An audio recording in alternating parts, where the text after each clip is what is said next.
Hey guys, so we have a Greentext compilation, but they're all like goldies from past, from like 2011 or so. Classic TG. Yes. Back before the normies got on, before Neckbeardia, before the end times,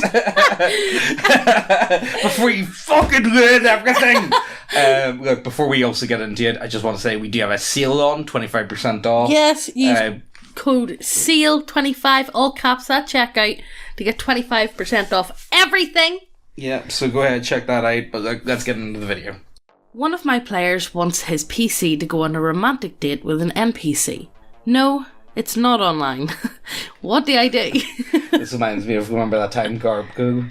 There was a fella, he wanted a romantic love interest. Oh no. And he's like, oh, can I seduce the barmaid? And Guardbros just turns and looks at him and goes, seduce me. Your gamer move right there. Fade in black. No other choice unless you want to tread in the unknown creepiness. Just tell what happened in a very general manner. Whatever you do, don't allow him to interact in this matter.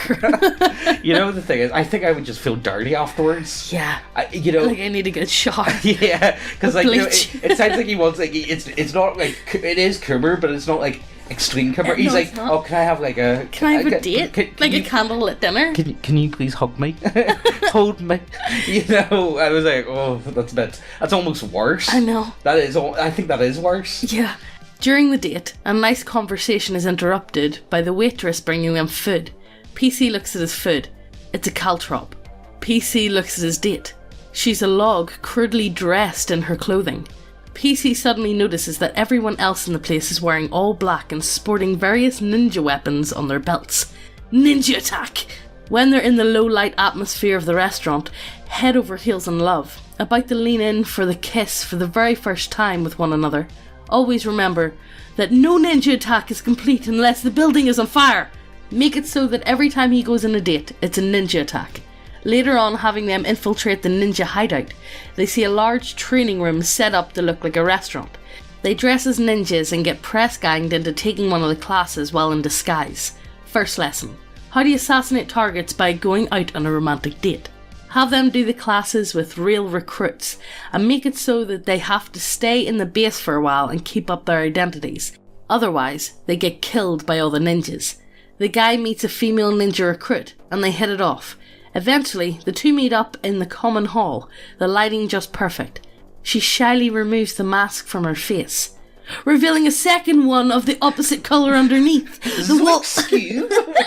The walls burst open, revealing more ninjas with the same colour scheme, ready to take out their rival school once and for all, starting with him. Your PC has just been subjected to a double-cross ninja attack! No! Honestly, that's a really cool way of handling it. I actually really appreciate that. Yeah. I mean, like, I don't know if the guy's going to be overly chuffed with, like, I just wanted a romantic date, but, like, you know, ninja attack, man, come on. Yeah, exactly. Like, come on. I used to know this fella that would unironically go around and say, like, man, I'm a ninja. It's like, are you? Oh, yeah. Are you? Like, no, he would say this completely, like, he wasn't even taking the piss. No, like, nah, man, I'm a ninja. No, man, I don't think you understand this. Guy couldn't even tie his own shoes.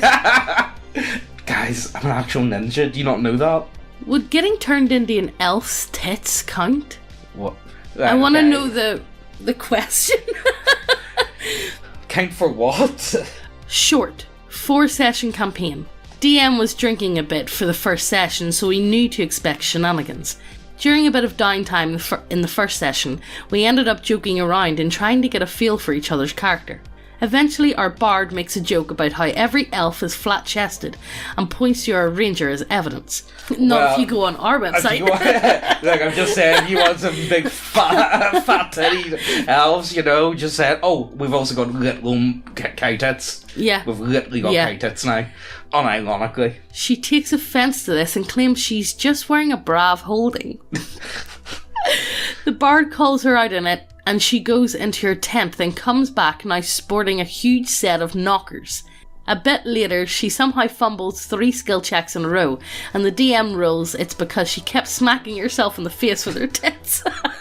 She jokes about this being why she always wears the magic bra. The bard makes a joke about how her breasts seem to have a mind of their own, and I manifest sense minds as a joke. The DM rules they do. Laughter abounds. As the session went on, Me and the ranger ended up separating from the rest of the group, and after a bad encounter, my character ends up bleeding out. No healers/healing items around, so I'm gonna die. Jokingly say I true mind switch with the elf ranger's tits. DM lets it pass. So now I'm playing a set of huge tits in an elf's chest with psychic powers. Do tits actually have psychic powers? Like, yes. I believe that I would buy into that they do. Yes, they talk to you. Yeah. It's a bit uneventful as she tracks down the rest of the party until she explains what happened, and they start making jokes about how she should let me out to breathe/see. Oh my god. We tried to fix this by resurrecting my old body and letting me swap back into it. Instead, what happened was whatever intelligence used to be in her boobs refused to be resurrected. I had already spent a century on an elf's chest. I didn't want to spend several more. We had a few encounters after that. I still played my role as the blaster by shooting various types of mind lasers at things.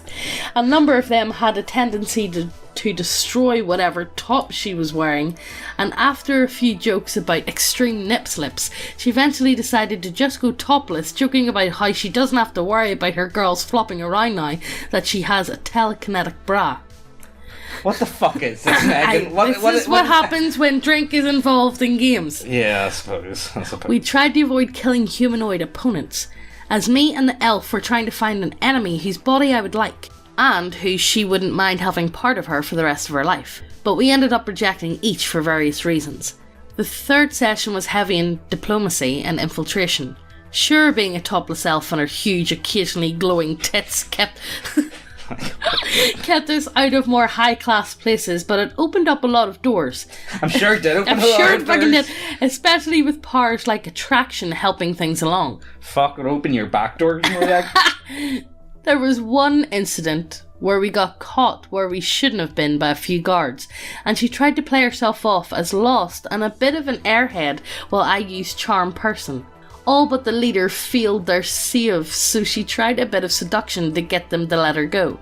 Midway through, after she ended up shoving his face in her cleavage, I manifested, assimilate, and after a bit of silence, she let out a small giggle and said, "Oops, he fell in," before walking past the rest of the stunned guards. What the fuck is this? It's an Argak pit? I never, permanently, mind switched out of there. Though later, some raised the question if I could swap into any other body parts of hers. The answer turned out to be yes, but it wasn't as roomy. she refused to go bottomless. In the end, my Scion spent the rest of the campaign, and going by the epilogue we wrote, the rest of his life, as a topless elf laser firing titty turrets. I have no words, guys. It's so fun, though. Yeah, well, like, as long as you're having fun, like, that's the main thing. I've honestly no words what to make of it. It's such a fucking bizarre. It's just bizarre, man. There's nothing else to like top on that, but yeah, this happened. I'm gonna lean in. It's definitely a true story. It sounds like a true story to me. I hope it is. It sounds so good. I want it to be a true story. Psst. Hey, lean in closer. This is fucking ASMR channel now. You know what's pretty fucking based? Titties. Go see titties. Lots of titties. All the titties. Go over to the website, check out all the models. You guys know the score. We have some really nice looking models over there. And we have a lot of... It's sci-fi gothic? Yeah. Let's call them sci-fi gothic. And if models isn't your shit, we have loads of subclasses and we keep adding them every other week or so. We add a lot. We got a lot. Look, we've got big brains. We add shit. But yes, go over to the website, check out everything. If you haven't subscribed, what the fuck you doing? Hit subscribe, hit the notification bell as well, and let's get back to the video. Every week we're going to be doing a giveaway of the new pinup model of the month, or if models isn't your thing, all of our homebrew content. If you want to be in with a chance to win the giveaway, all you need to do is subscribe. That's it. Hit the subscribe button. That's it. Do it now. But last week's winner was this guy. Well done! Yay! Round of applause. Everybody stands up and claps. But enough of that. Let's get back to the video. Let me tell you about Necromancy, TG. I played a Necromancer once in what I thought was a solo game over IRC. I went around to places where the economy was horrible. The ruler were tyrants, and the people were downtrodden. There, hidden in cairns and crypts, I taught. I taught the people how to use the dead in their defence, and when defence was not needed, in their fields. I taught spellcraft and surgery. I taught them to think for themselves. I overthrew tyrants. I saved civilizations. I left in my wake prosperous, well-fed democracies, populated by the living and the working dead. Eventually, I became old, tired. I knew that lichdom was not for me. Benefits aside, I was ready to move on. I had mastered this side of death, yet there was so much more to learn that required intimate knowledge of the other side. As I prepared my final resting place, with a missive spell to go out to all my prodigies, I used a simple scrying spell to view the places I'd visit once more. What I saw surprised and disgusted me. The living once again worked the fields, instead of the schools and libraries. So-called good kings once more had tyranny over the people. Ignorance and fear ruled these lands, and bodies were cremated, even the bones, and scattered so that no necromancer could use them, for good or for ill. I traced back the lines of fate to find what had cursed such disasters, what had destroyed the lands which I had saved. Adventurers, so-called saviours, hunting down the most powerful necromancer in the world. The arch-lich, they called me. I wasn't even dead. The stories they circulated claimed I had lived 1,000 years, spreading misery and the walking dead in my wake. Misery? Most certainly not. And I was scarcely 60 years old, though my mentor had certainly lived a long time, and his mentor before him. I was not even a lich. Not long after I discovered this, my body failing, one organ at a time, this group of adventurers found me. I lay on my deathbed. They were expecting a fight, some cackling, evil mastermind to kill so that they could have been called heroes. They did not expect an old, bitter man who had seen his life's work destroyed because of a paranoia and bigotry. I told them what I had done and why I had done it. I told them of my hopes and dreams for a world where no living man would have to work, where all could spend time doing what they truly desired. Study, advancement, even the simple pleasures of a small farm and a family, if they so wished. A world free of petty tyrants, where each man could vote for the ruler of their town or their nation. In the end, I cried for my prodigies, good men dead at the hands of these heroes, for my plans, dashed against the rocks of hatred, for myself, an old, broken, dying man with a wasted life. As it turns out, my DM was using me as a big bad evil guy for another campaign he was running. According to him, I succeeded beautifully. I love that. That's really cool. You know, that's the best way how to do a good villain, though, isn't it? Villains need to be... But he didn't even know he was being a villain. That's how you be a good DM. Yeah, that is. He didn't even know he was being a villain. I love... He thought he was doing good work. I love work. Campaigns where they actually, like, intermingle with other games. Yeah. And we've done tons of stories like this where people would be like, someone would be going on one game and then they'd be also on the second game and they would interact from time to time, but you couldn't actually tell them what was going on. You know, they have to kind of find out themselves. I don't know, I think that's really cool. I would love to try and do something like that myself. Yeah. You know, maybe in time, because it's such a cool concept. But you know what this makes me think of? Right, so we all know that communism is absolute dog shit, yeah? Mm-hmm. Like, we know. I'm not going to even bother trying to talk anymore about that. Would it work with necromancy, though? Or even any, like, post-scarcity world, like Star Trek or whatever? If you had undead to do all the work, could that free... I see where you're going with it. Yeah. Well, if you have better dead than red. Well, like, you know, it's the same thing with like, AI. Whoa! Better dead than red. No, but you know, it could work with maybe even AI or real slaves that was used in, like, you know, I suppose you need a lot more slave. And undead, you don't need a feed, you don't need to pay. Yeah. They're bound to your will. You know, the problem I've got with it is, do they still have souls? The undead. That's really what makes it evil, though. I find binding someone else to your will. I don't think if you're dead you have a soul. I think it's that you just use is it just a husk? A husk, the body is a worker. Yeah.